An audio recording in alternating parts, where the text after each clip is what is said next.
My name is Dr. Shelly Brown-Jeffy. I am an associate professor in the sociology department, and I am an affiliate in the AADS program. And we are here tonight to continue the discussion that started at the CASE conference about raising Black children during the Black Lives Matter movement, which I have to give a nod to my co-host and co-presenter on this presentation, Dr. April Ruffin Adams, because she is the one that came up with that beautiful title. And I will let her introduce herself now. Hello, I am Dr. April Ruffin Adams. I am an adjunct faculty here at UNCG in the Department of African American and African Diaspora Studies. I've been here since 2016, and I'm going to ask a question, just a sidebar. Shelly, would you like me to go ahead and start, or just the introduction? Just introductions, and then I'm going to pass it back to you. Perfect. So I am a professor here. I teach Black women in the United States and introduction to African American studies. And I am sad, but happy that we are able to continue this conversation in this space. Sad that we need to do it. Thank you. And I'd like to introduce Dr. Ayesha Boyce, who was the moderator participant for the CASE conference. Lots more than moderation and lots more than lots of great comments were added as well. So I will let her introduce herself. Thank you so much, Dr. Brown-Jeffy. My name is Dr. Ayesha Boyce. I am an assistant professor of educational research methodology here at UNC Greensboro, and looking forward to continuing the conversation this evening.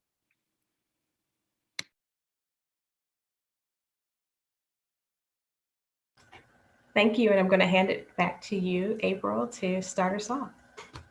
All right, well, thank you once again to AADS and Dr. Morissette for the opportunity to talk about this and continue this important conversation. And thanks also to my fellow panelists, colleagues, soon to be sister friends for the ones that aren't already, for being willing to engage in this topic that for all of us is beyond the scholarly and is entirely personal. So as I pondered what I was going to say today and how to say it, the news kept on happening. We had Adam Toledo, a little 13-year-old boy, shot and killed by the Chicago police. The Derek Chauvin trial verdict was announced. On the same day, someone was shot by the police, a young woman, for trying to stab a police officer. And of course, there's Daunte Wright, young biracial man who was killed, and the screams of his white mother, whose Black son was not protected and was also killed, still haunt me. And there is still no justice for Breonna Taylor. So, as many people of goodwill have been exposed to these horrors and traumatized by the body cam videos and waited with bated breath for the police officer to be held accountable for his misconduct and killing, we all knew that it was quite possible that no guilty verdict would come. So in our last talk, I discussed the uneasiness I have of parenting my children during the Black Lives Matter movement. We, my husband and I, are still doing our best to help and support our almost 9-year-old and our 11-year-old as they grapple with the questions of race, justice, and the meaning of safety. How that might be different for them than it is for their white classmates. Just last night, my daughter and son walked into a conversation we were having about Andrew Brown, Jr., the 42-year-old man in Elizabeth City who was shot in the back of his head by a police officer when he was sitting in his car with his hands on his steering wheel. When my daughter heard just a small snippet of her parents' conversation, she tearfully shared how afraid she is of police and how terrifying she is of being pulled over. Terrified she is of being pulled over. The panic in her eyes was heartbreaking. And I can only imagine how it feels to receive the mixed messages, to be taught that the police are here to protect you, and then to see that police are killing people who look like her. As her mother, I do my best to calm her fears, though I know the historical context of policing. I understand how police were created and who police were created to protect. So as I listen to her and I try to calm her fears, I wonder, how does she hear all lives matter versus Black lives matter? Does she hear all lives matter as a rebuke to Black lives matter? And does she understand why there's a difference? Does she understand when she hears people emphatically expressing support for the police who she's so afraid of, without mentioning any need for systemic reforms, what it means for them to support the police when she sees them killing Black people? There's also Hall of Fame football player Brett Favre, who used to be one of my favorite quarterbacks of all time. And when you see him on TV continuing to repeat the hurtful rhetoric that's seen on Fox News all the time, that Black athletes are politicizing sports and removing the entertainment value, I know it confuses my children because it confuses me. So how can these folks live and play and work with Black people and still have no sympathy for their emotional, physical, and psychological well-being? It confuses me as the parent. So how does my child experience that? That has been my concern. That was the concern for us, beginning this conversation in the first place. So while I'm concerned for myself and for my children, I'm particularly scared also for my students.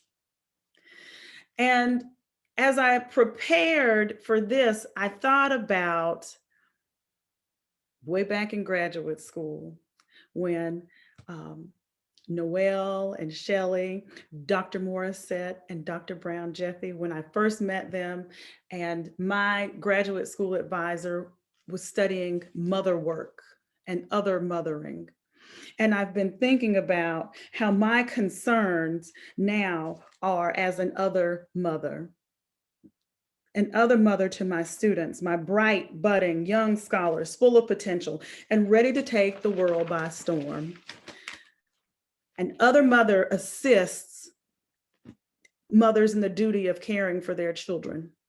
And so with each semester, I meet and get to know new young people of color who see me, hear me, and respect me with motherly admiration.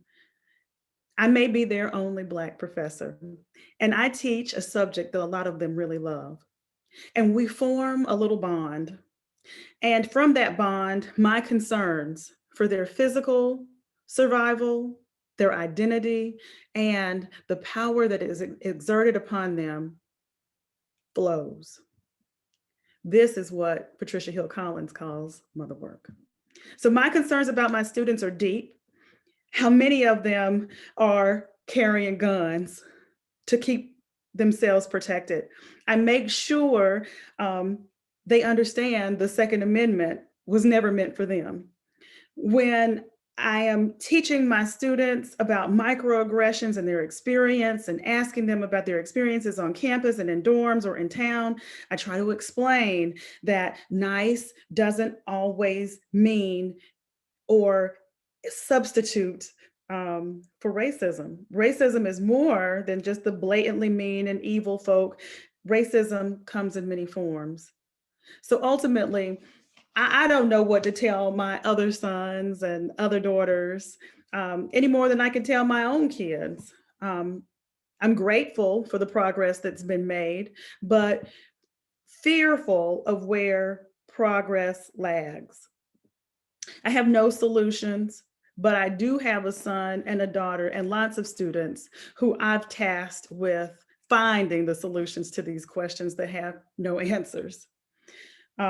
As James Baldwin said, I don't know how this will be achieved, but it must be achieved. So we will have to do it. I couldn't help. Now I had to do this. I follow D.L. Hughley on Instagram. A lot of people probably do.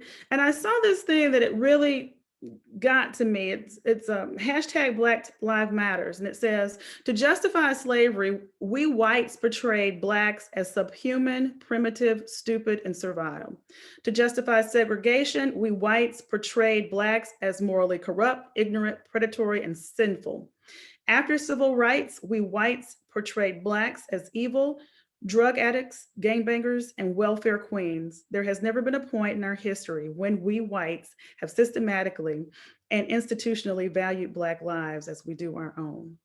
And this is the moment that I, as a mother, am hoping for, as a professor, as an other mother, am working towards and hoping to send my students out into the world to change. So I just wanted to end with, I pray that for all of my children, they are able to emerge from these moments with a tough mind and a tender heart, to quote Dr. King, so that when he referenced Matthew 10 and 16, I am sending you out like sheep among wolves, therefore be as shrewd as snakes and as innocent as doves. Thank you. Thank you, April. That was amazing, as always is with you. I was sitting here thinking, and I've been thinking about it this week, the things that have happened this week. So this week I realized, or I was informed, that my 15-year-old son is a 131-pound, 5'10" Black male. And as we sat in the pediatrician's office, and she comes in and says, wow, look at these numbers. I hadn't seen that in my boy. I've noticed the height, the shadow that he casts when he walks by me and pats me on the head. I noticed a little bit of weight gain, but it wasn't until I looked at those numbers that I realized that the description of my son said nothing about a teenager, nothing about a boy, but could easily be this description of a man.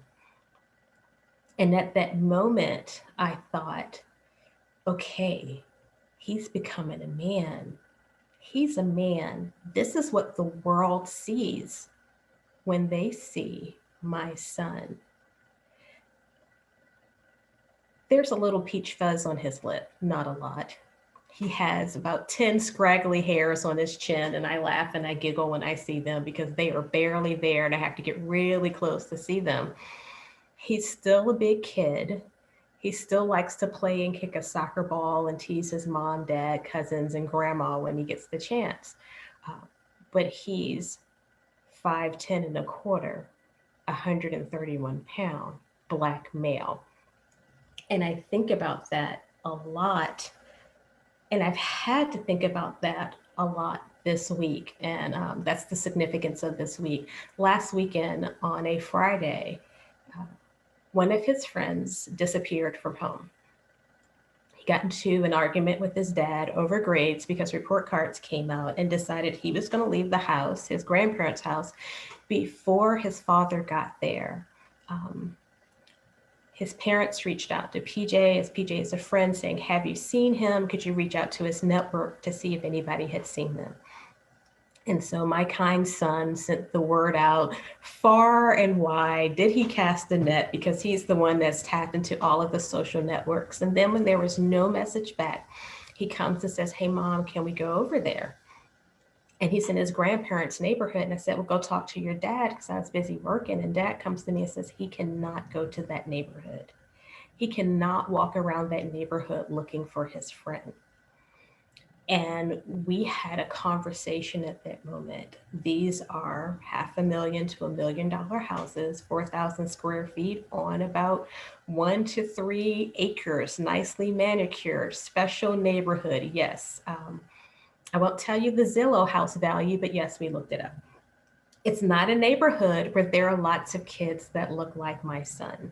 And even though he spent time in this neighborhood, on his bike in this neighborhood, during those times, he was with kids that lived in the neighborhood, or kids that looked like they lived in the neighborhood. And it was a difficult decision. I'm watching my son in distress. He is actually in physical distress because he doesn't know where his friend is. He's worried about him. And he wants to help. He just felt hopeless. I made the decision with my husband. I said, honey, I'll take him over there, but I won't leave him. I will not leave him by himself. We'll go together. And so we drove to the neighborhood. We parked on the street. I'm standing there talking to Mom, to Grandma, Grandpa, to Dad, and we're standing there. And he's like, have you checked all the houses? It's like, yeah, he's knocked on all the neighborhood houses. And there's a little wood strip and a big tree behind the house. And it's like, PJ, go check in the tree, see if he's sitting up in the tree looking at us laughing. And so he walks down to the tree, which borders about 3 or 4 properties.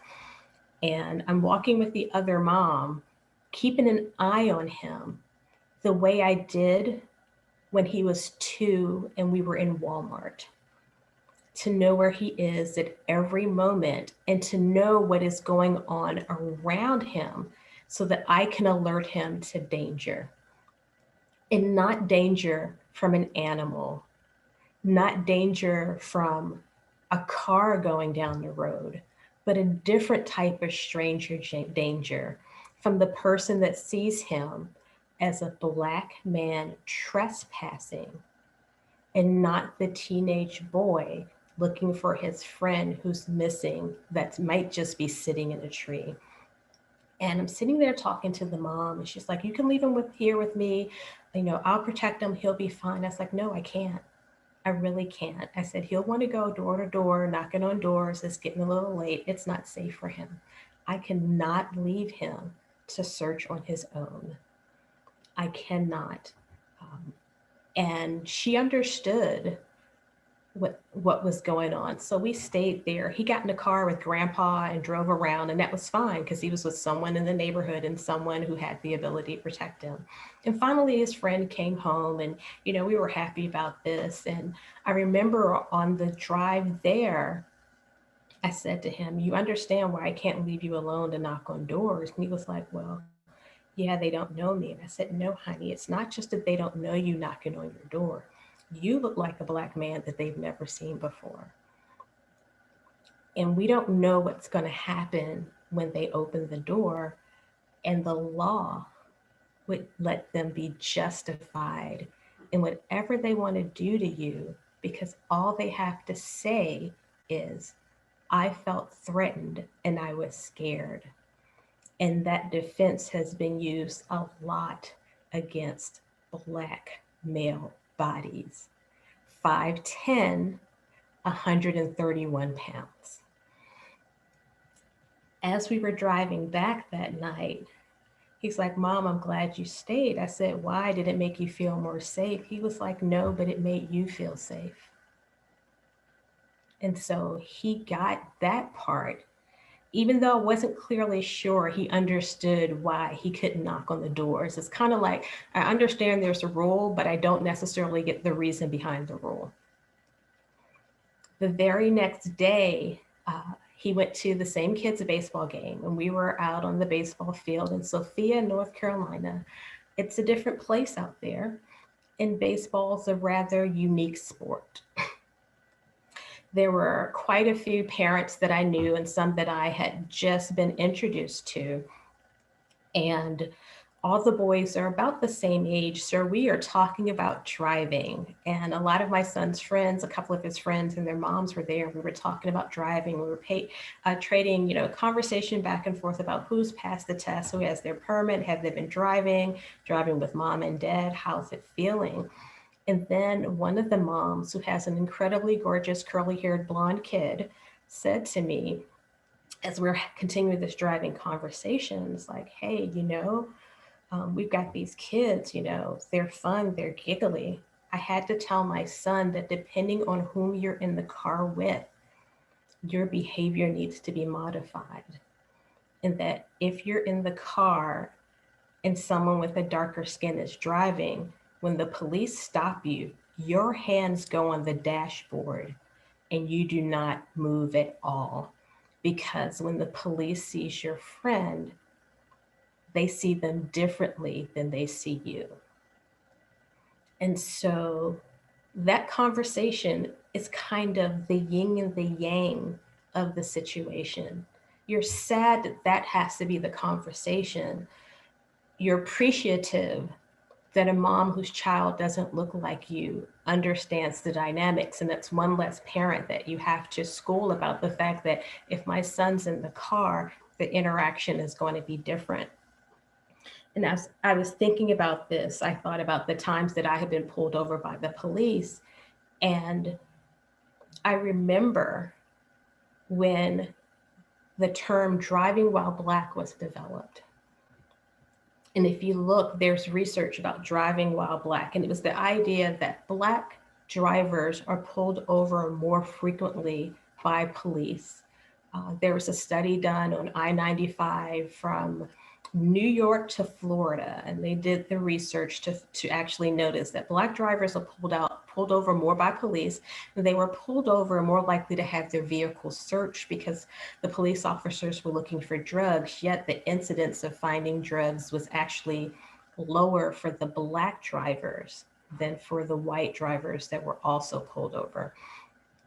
And I recall being pulled over by the police a couple of times as a Black driver, once for speeding 2 blocks, no, not even 2 blocks, half a block from leaving a stoplight for speeding, going uphill in a car that was at least a decade old. Impossible.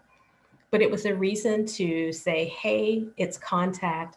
Let me check your driver's license and your registration to make sure what you're driving is okay. And I thought about that and I was like, wow, I only wish today that was the problem with driving while Black, that you were pulled over to have your driver's license and your registration checked, or maybe your car searched to see if you were engaging in any illegal activities. But this generation's, this current driving while Black is so much more than just a search. It's so much more than just a stop and frisk. It's so much more than let me look at your information to see what's going on with you, that being pulled over by the police is a potential death sentence. I don't know why I do it, but I read the newspaper and I'll read the editorial sections and I'll read comments that people make about the latest shooting, killing of a Black man, of a Black body by the police officer. And I constantly hear, well, if he had just not ran, listened to the police officer. I recently read, if he had not just tried to pass off a counterfeit $20 bill, and I thought, would you know your 20 was counterfeit? And as my husband and I had this conversation, it's like, there's no conversation that says he was a counterfeiter. He just had a $20 bill. Would I know my 20 was counterfeit? Probably not if it was a good one. And there was always the if he had just, if he had just, if he had just. But what's missing from the conversation is there are a reason why Black people, why people with Black bodies are scared of the police. And the reason for the fear is that encounters with police officers are deadly, can be deadly, and so often can be deadly. And if we want to talk about if he had just, I think about the fight or flight. And what do people do when they're scared? They run. What do people do when they're afraid for their lives? They try to move away from the danger.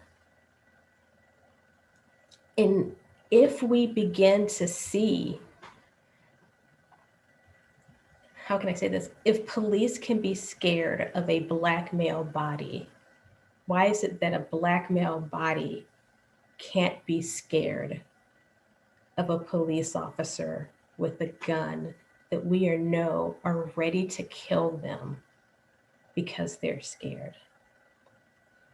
And so it translates into a conversation of, I know you're scared, but this is what you have to do to stay alive. And it's almost like combat training that we have to give our kids for how to survive when they encounter a dangerous animal. This is what you do to not be attacked by the bear. This is what you do to not be attacked by a dog. This is what you do to not be bitten by a snake. And this is what you do to stay alive in your encounters with the police. And that's where we are.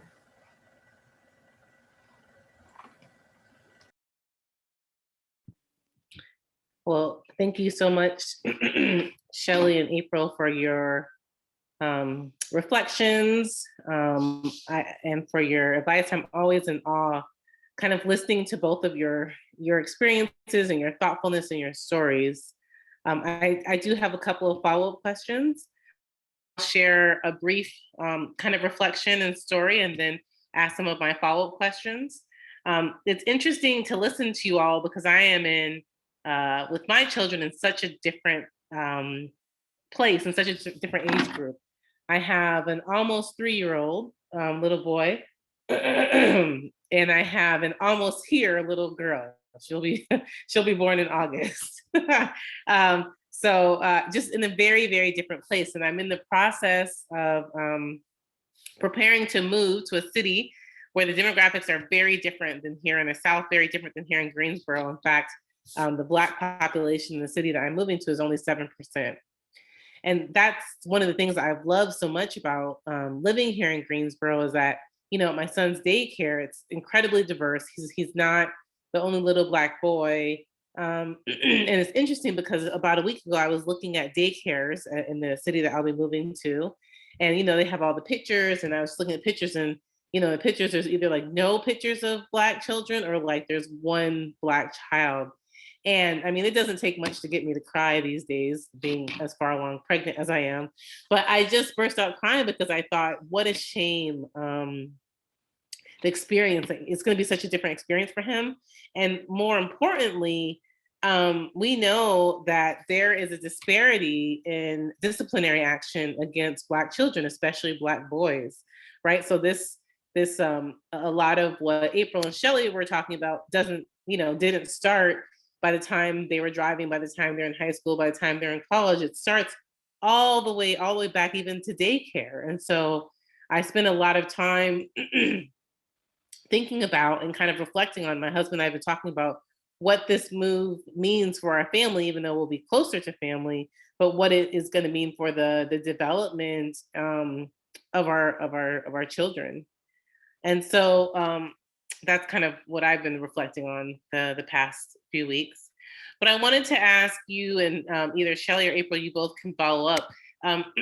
April, I really appreciate your terminology of other mother. I had not heard that before. I feel that way very much for my own students. And one of, I think, the interesting things about this time for students, but also for our children of all different ages, that I would love for you all to kind of maybe reflect on and share on, is your kind of thoughts about vicarious trauma, right? So this idea that we continuously see these Black bodies murdered over and over again, and then they're everywhere, right? Like, it's ubiquitous. It's on Instagram, it's on YouTube, it's on Facebook, it's on Twitter. Like, and I remember even when George Floyd was murdered, like, just those images and the videos over and over and over and over again. And, you know, research has shown that people of color are particularly vulnerable or uniquely vulnerable to vicarious trauma because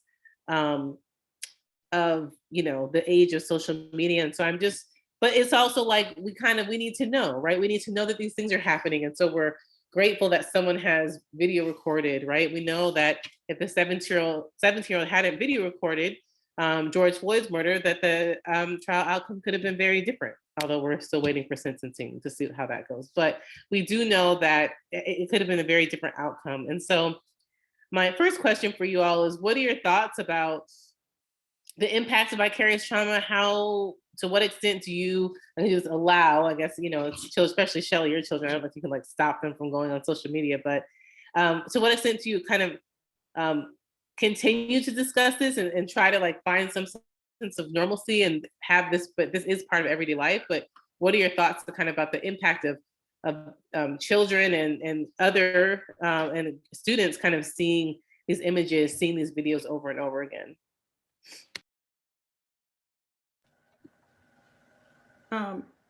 Shelly, do you mind if I go? Go ahead. So one of the things I wonder about, like I said, I teach intro to African American history. And so a lot of what I talk about is trauma with my students. And one of the things I'm concerned with, you talk about vicarious trauma, like getting it. I almost wonder what the impact of all of this trauma has had on their desensitizing feelings for experiencing trauma. Like, so they've experienced so much trauma because they've seen so much that now they're not revolted. They're not revolted by some of the things that they see. And that scares me because, when I'm showing images of slaves and markings and talking about experiences, and there's not a flinch, right? And so I wonder, how much trauma that they've been through, that they've seen, because they do, like just to be able to stand there and to record something like that, to not even, to know it's bad, but then also this detached feeling that some of our students have when they're, they're doing this. It's like they're not in the moment. They're just, this is, look, I'm going to record this. I wonder, I don't know. I don't know. I mean, because it concerns me. It concerns me that there is a level of trauma that they're experiencing that is deep, but yet they're not aware of it because they've experienced so much. Does that make sense? So that's my round and round in circles answer. I'd like to add to the fact that the death of Black bodies at the hands of the police has become so normalized that we're only surprised when we hear the person isn't killed. When we hear the story and we're going, they're alive? Really? Like, I'm amazed that the police didn't shoot them right there. Or, they're able to tell the story, man, the kid is lucky. For the person that survives, because the death and the murder has become so normalized, Or if you hear about a situation and the race of the person isn't displayed, then the conversation turns to, oh, he must not have been Black because he's in the hospital. He was allowed to be arrested by the police officers. That's the normalized aspect of it. So when you talk about this vicarious trauma, I've been spending some time with my public health friends. And so what happens is that there's this hidden physical aspect of all of this around this all the time. And I call it hidden because there's a veil of stress and this heightened awareness. There's the fact that our bodies don't get to relax. We stay in this heightened sense. And there are all of these things that happen as a result. And I say it's hidden because people don't always see other people's stress or the stress that we carry with us. But our blood pressure ratings stay high, and as our blood pressure ratings stay high, as we stay in this state of hyper awareness, in this state of fight or flight throughout our lives, that state of trauma on our physical bodies becomes normalized and a constant state for us. It affects our sleep. It affects our weight. It affects our minds. It affects our functioning. And it affects us down to the molecular cell level so that it can actually be transferred cellularly to the next generation. And that's the vicarious trauma that we as people of color carry around as parents, but this is beyond parenting. I carry it for a son and a daughter. I carry it for family members, but I also carry it for myself.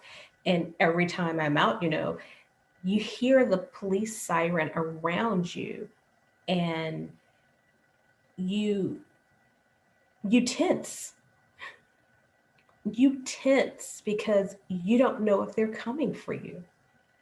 And if they're coming for you, you don't know what this interaction is.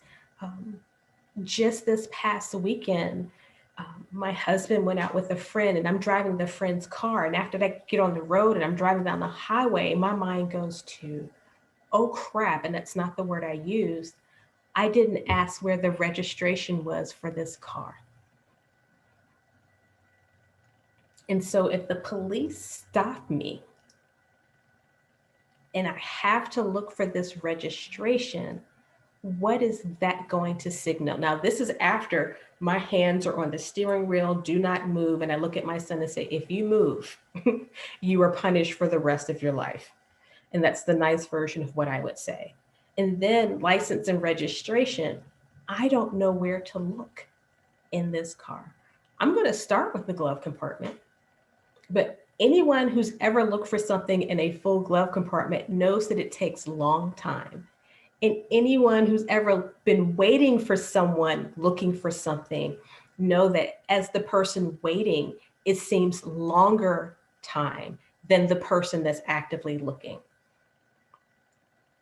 And if those two people in that interaction are diametrically opposed to each other, and the person that's waiting has no respect for you, or no respect for your time or how you may feeling, we're talking about an interaction that can go south pretty quickly. And so I'm driving. So like at this moment, my hands get a little tighter around the steering wheel.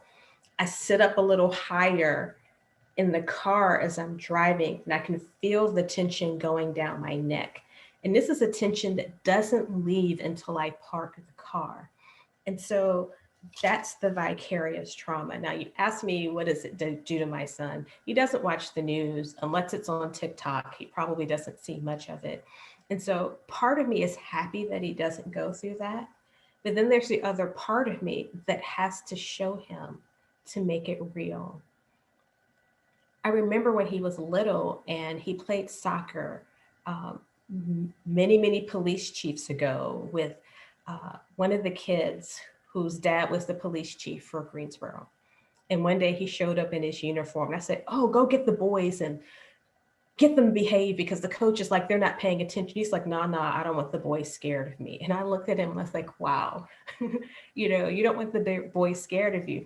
But my son has to have a certain level of respect for you in that uniform to survive interactions with people that look like you. And I'm using the word respect because that's the tidiest way to say it. They have to go through a yes, sir, no, sir shuffle to stay alive. And you can read that yes, sir, no, sir shuffle any way you want, and you're probably taking it correctly. And so all of that we carry as stress. And I bet if any one of us were to go to a masseuse, they would tell you you have tension and stress in your neck. If we were to be on the pulse oximeter or on the monitors, if we wore a daily monitor, I'm sure some people's Fitbits or Apple Watches have said they might have been in distress or a change in heart rate or wondered if they were exercising just at the moment that they hear the sirens, because we have this physical reaction.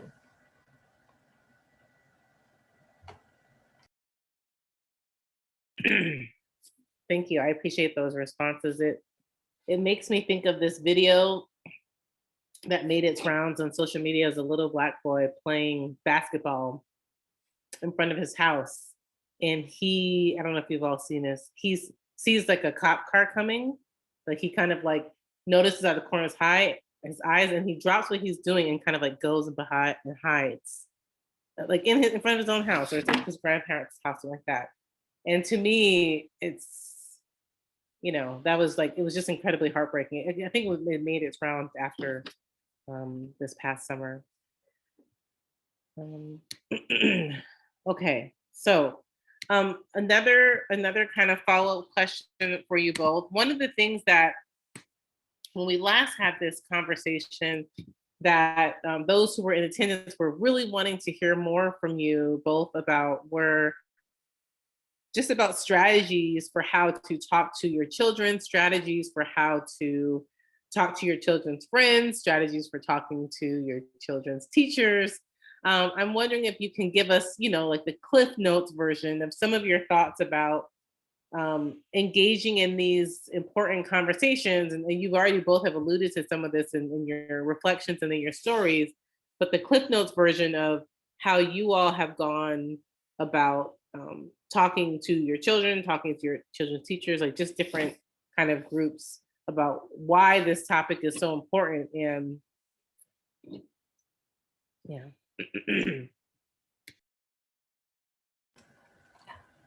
I think the conversations are different, and depending on the age group of the kids.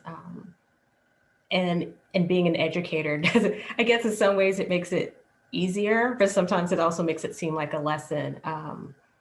I think when the kids are younger, the conversation needs to sometimes be very intentional by you, but not seem I didn't need to seem too intentional to the kids because I didn't want them, and I'd say this is like the preteens, emerging teens. I didn't want to seem like the mom talk, because the mom talks were problematic, but it's like, hey folks, this is what's going on. And it needed to be quick, and it needed to help them think. So, you know, when they're all out driving, you know, hey folks, you need to be careful about driving. You need to not speed. Yeah, you need to not speed, but you need to understand what to do when you come in contact with a police officer. And remember, police officer has a gun and they can use it. And there have been lots of places where the police officer have used it. So let's all go through how we're going to interact with this. And then, you know, with the teens when they're being silly, I'm like, you can't be silly. This kid doesn't know you. The person with the gun doesn't know you and isn't going to interact for you that way. With the moms, I've been pretty blunt, like, hey, have you paid attention to what's going on in the news? You understand what's going on in the news? And in pretty much one statement, insert his name here, looks like my son, creates a conversation that the other parents can't deny. Like, if we want to have the conversation about the young Black bodies that have been killed by the police, all I have to say is that, well, you know, my son, PJ, looks like Trayvon Martin. And that's often that aha moment for that parent, whether they've been resistant or not. It's like, wow, you know, at that moment, because you can't deny what's going on right there. And then it's like, yeah, okay, I get it. I see why you're not interested in your son walking alone in a neighborhood, because we know what happened to Trayvon Martin.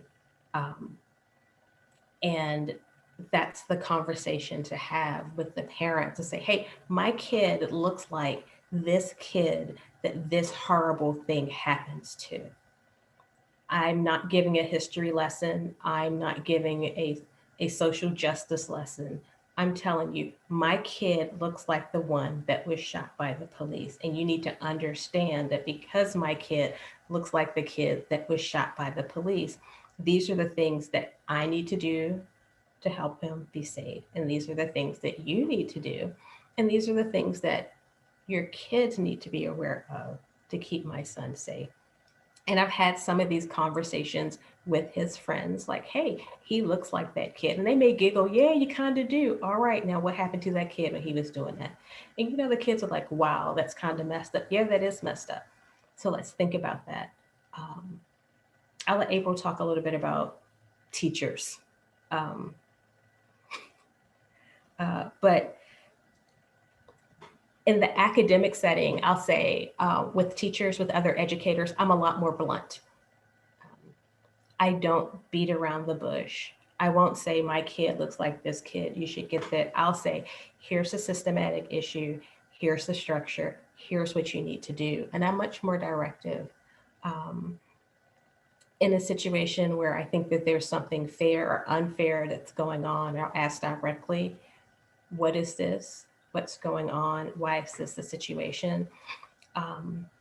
If there's a situation, there was a situation with my daughter that I felt was racially charged, and we reported it to the school the way we needed to. And I had the conversation, I said, you need to understand that this is more than just simple name calling. There's a reason why you don't call Black people this name. And so it is much more of a lesson for folks who claim that they don't see it as that bad, or kids being kids. And I'm much more direct. And I'll say that when dealing in the K through 12 education system, in the situations where I've had to deal with administration, I'm also much more direct in what I need to happen. And sometimes giving opportunities like, no, this is the situation, this is what's going on. And here's something that we can do to make it better. Because I have learned that when you leave it to administrators, it's easier to let it go than to confront. And I realized that other parents are confronting on what I would consider a lot less significant issues. And so I'm going to deal with the confrontation as well. Well, I definitely agree with Dr. Brown-Jeffy that we have to personalize our encounters with parents and with teachers. We certainly have to make them feel as much as we can, to have a sense of our experience, to be able to translate that experience in some way, some meaningful way for them.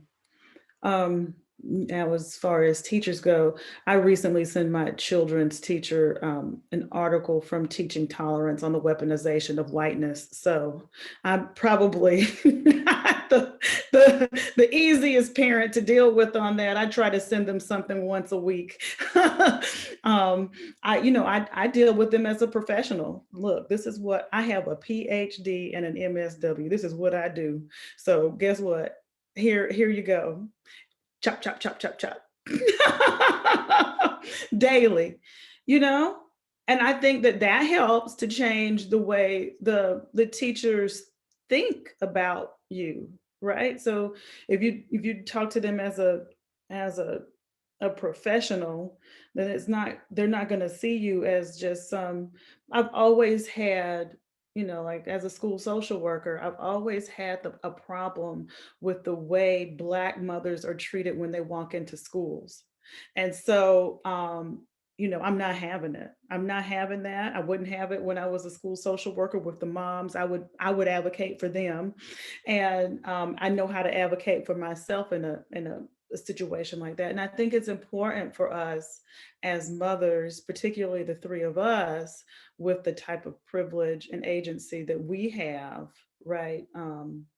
The capital that we have, to make sure that we remember that it isn't only about our kids, it's about all the kids. And that really, and one of the messages that I really try to drum in to the people at school is that if you talk about Black history, if you talk about Asian American history, if you tell the truth about Indigenous folk, if you tell the truth, you'll have a much richer conversation, much richer opportunity to chat, to discuss with these children really what history is, so that you can make a change. Otherwise, you are replicating whiteness. And so, is that what you want to do? And if so, say so. Like, be honest with that, about that. So I think we have to push them. We have to use language that they can understand, and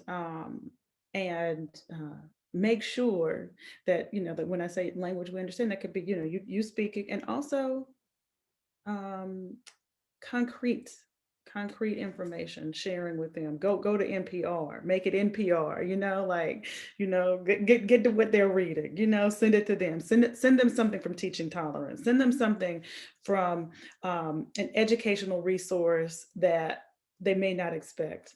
And but yeah,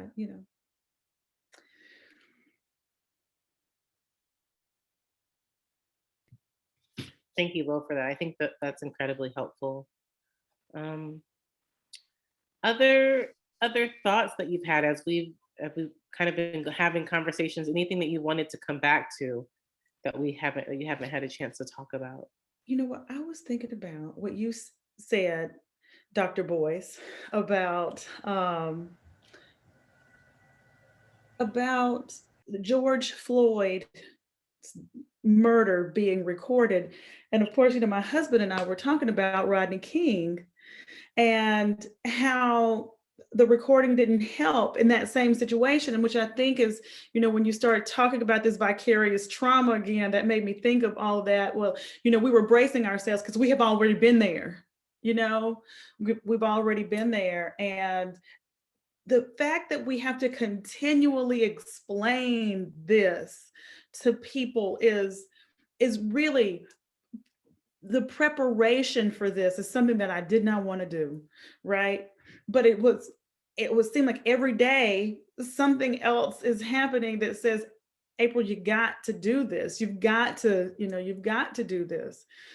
And so yeah, I think about all those things, and I think about poor Rodney King and all of us who watched him be beat, not to death, but all of those police officers, and to never recover from that, right? To never recover from that moment, and to understand and know all the other people who have been violated, terrorized in that type of manner. And I think the other thing is we focus so much on the boys, and I am equally terrified for my daughter in this moment.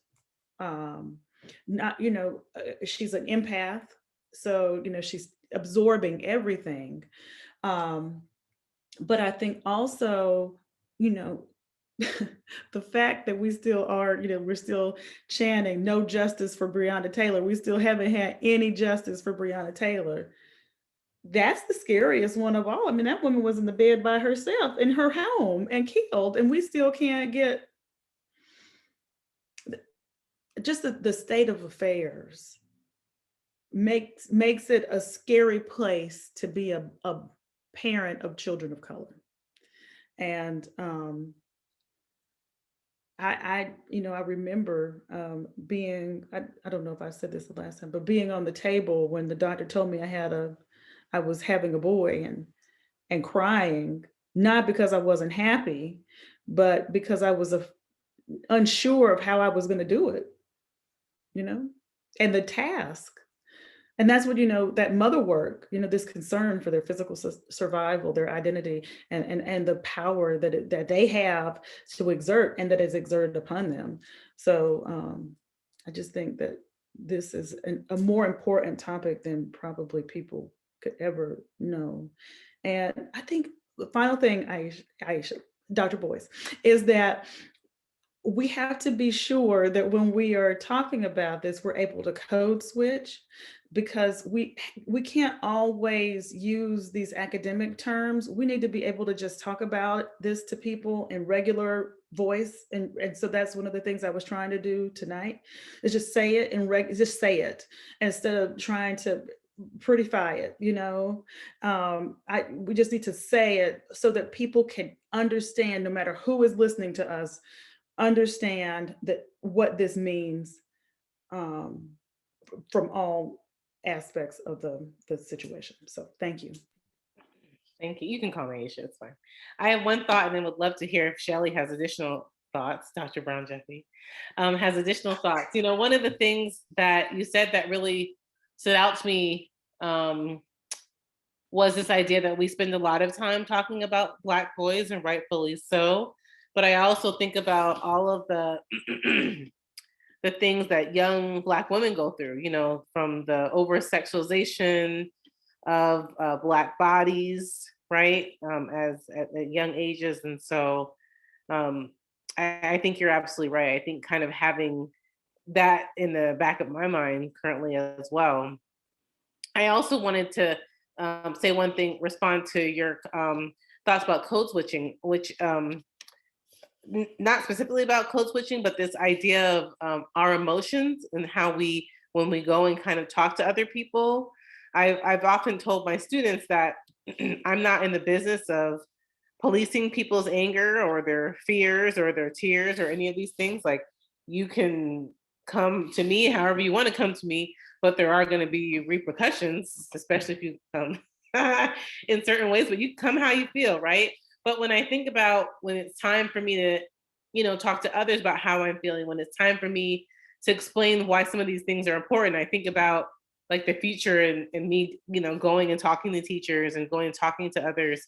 And it's, I don't know, I just think it's so interesting. Like, I don't know if you all have thoughts, like if you kind of try to like control your emotions, because there are times where I see something and I just can't stop crying because I'm like, this is absolutely horrible. Like, how can people even get out of bed in the morning when they see some of these things? And then other times, I'm just so angry and I'm like, if I have to teach one more person about this, I don't even want to have to do that. And then, but then you also want to be calm and do it in the way that people can hear you, but it's also like, that's a form of white supremacy as well, right? Like, we have to come and talk a certain way and say certain things depending upon who we're talking to, right? So I was just kind of reflecting on that. So Shelly, any thoughts that you have? I just want to say the mini lesson, the mini assignment is just the way that I keep the concept of race, my race, how my race is different from the race and several of the parents and colleagues and friends in my network, and how society looks at folks with my skin hue. Sometimes we'll be out and I'll just say, hey, I can't do that. And it's just a reminder of an acknowledgement of the fact that I don't have the white privilege, the white skin privilege. And so that's how I keep it there. I'm always aware in these interactions. Sometimes, I once said to a car full of white moms as we were driving to on a field trip, and we went down this scary gravel road, and I looked at them and said, I'm glad I'm in the car with y'all, because I would not have made this turn by myself if I were in the car. And they all looked back at me. It's like, are you scared? I was like, I don't know where this road leads, and I'm Black. There was a moment of silence because no one knew what to do with it. But later I found out they all kind of got it, but they've never had to think of that, or they never had to think of their safety that way. Maybe walking down the street at night alone in a big city, but not driving down a gravel road to a destination in the middle of the day for a field trip. But for me, a wrong turn in the South can be deadly. And I was quite aware of that. And so it's a little mini lesson. If you want to know more, they'll ask me. But it's those mini lessons that I keep in my network, just so that the people that I engage with understand that I'm treated differently. And you need to be aware that I'm treated differently. And hopefully those little, I'll say, innocent yet factual situations, I'm helping folks understand a little bit about how the color of your skin colors the interactions you have with everyone and in every aspect of society. And maybe as more people become aware of that difference, and maybe as more people become aware of how negative that difference can be when you present certain demographics, that these conversations will become normalized, and these recognitions will become normalized to the point where it makes societal change.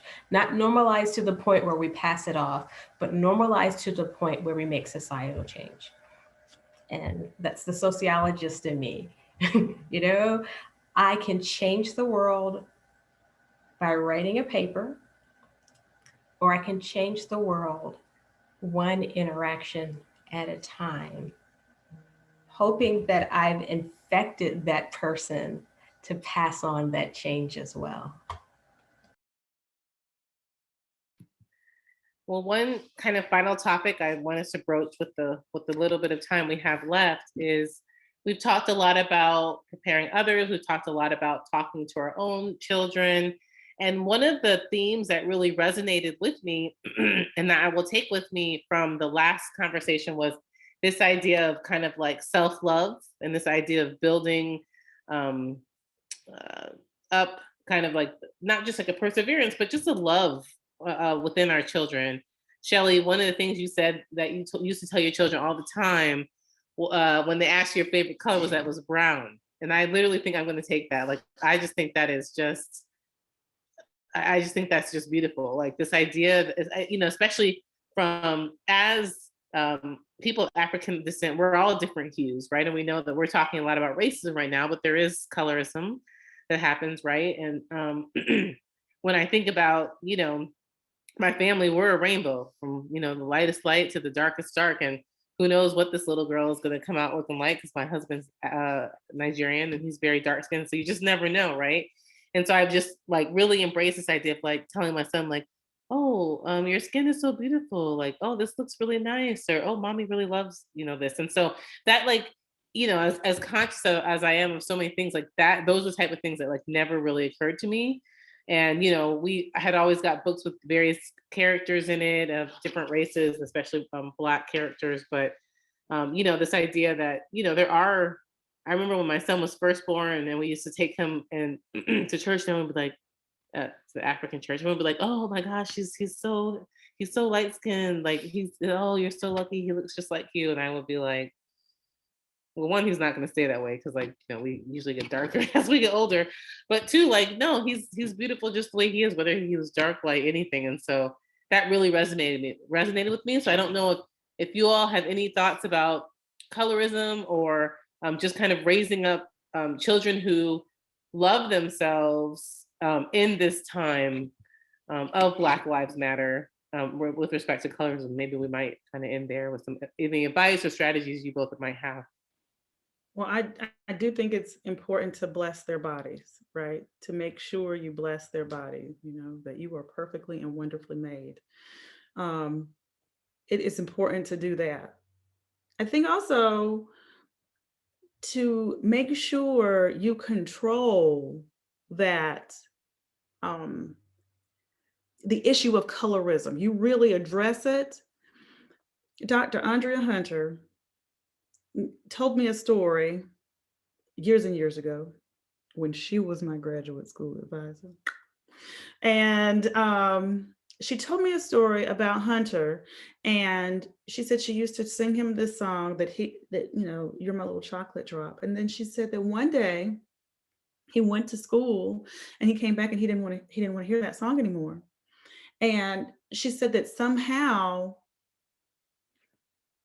being a chocolate drop, being brown, was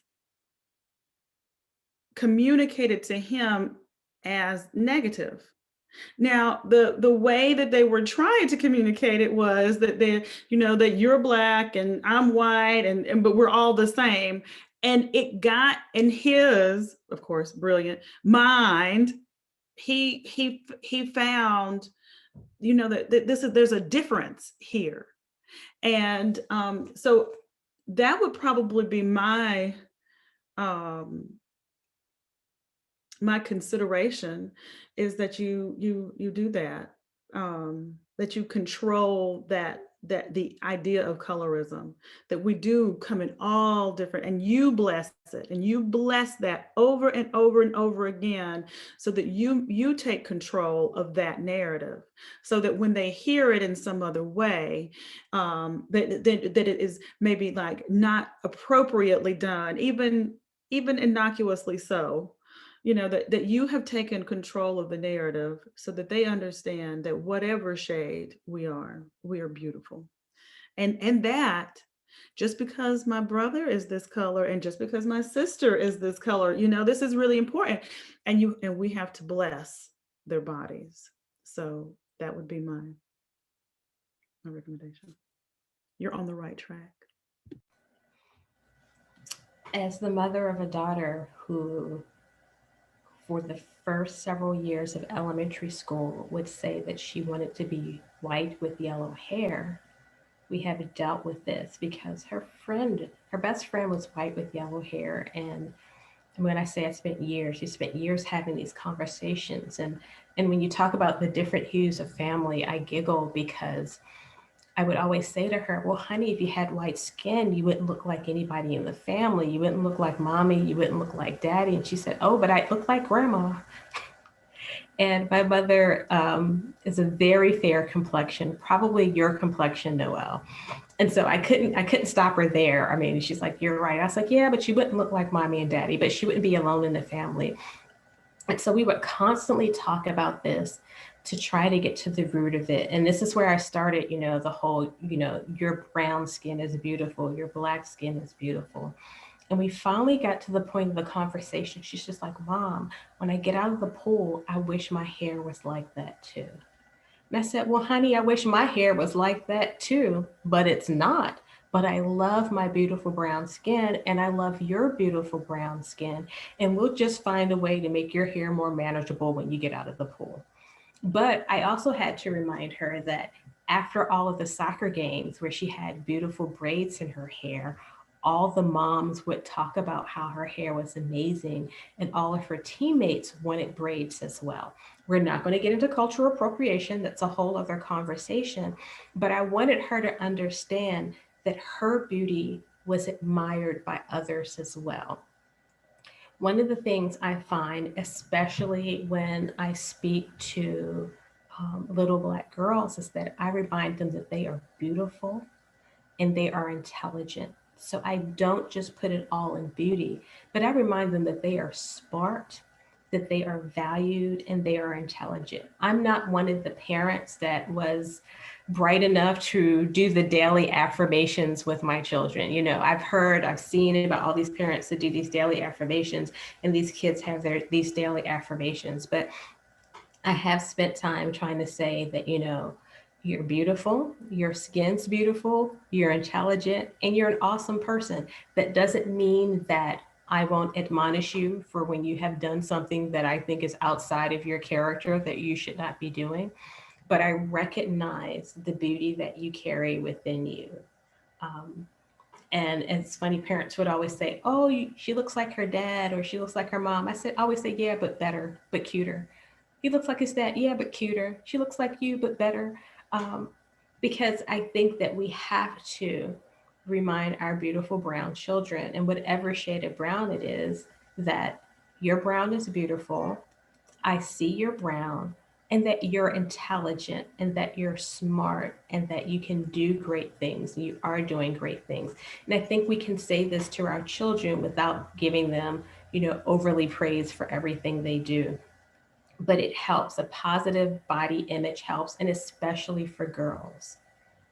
One of the things I've noticed from having boys and girls is that girls are mean when they get to the teenage years.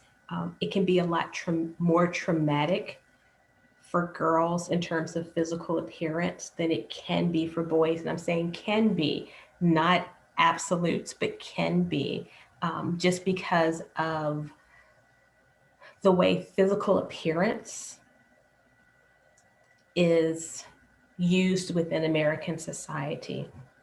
And I've noticed the difference in my children by gender, what that physical appearance difference makes. And I've seen my daughter develop a series of coping mechanisms as a woman where physical appearance is so valued differently than for my son, who is in the same environment where physical appearance means something different. And I'll just give you one quick example. If you look at cross race dating in high school, in which way it tends to go. And it is often not the Black girls that are dating outside of their race because of markers of beauty and acceptance, but it is Black boys who have a lot more of those interracial relationships. And I have no doubt that it is the societal perceptions of beauty. So affirm your children in the way they are, affirm your children in the value that they add to society and their wealth of things that they add to society and what they mean to your family. But also make sure that our children understand the world that they live in. And one of the things that I've learned is that the older my children get, the more dangers that they face in society. And just like we have the don't drink, don't do drugs, don't do this when you interact with a police officer because it's not good for you. Thank you all for being here with us or listening to the recording. It's been a good night. I like to thank my co-presenters, Dr. Boyce and Dr. Ayesha Boyce. And I can't wait to see everyone face to face soon. And if not face to face, by Zoom, meeting that beautiful little girl that's coming soon. Good night, all, everyone.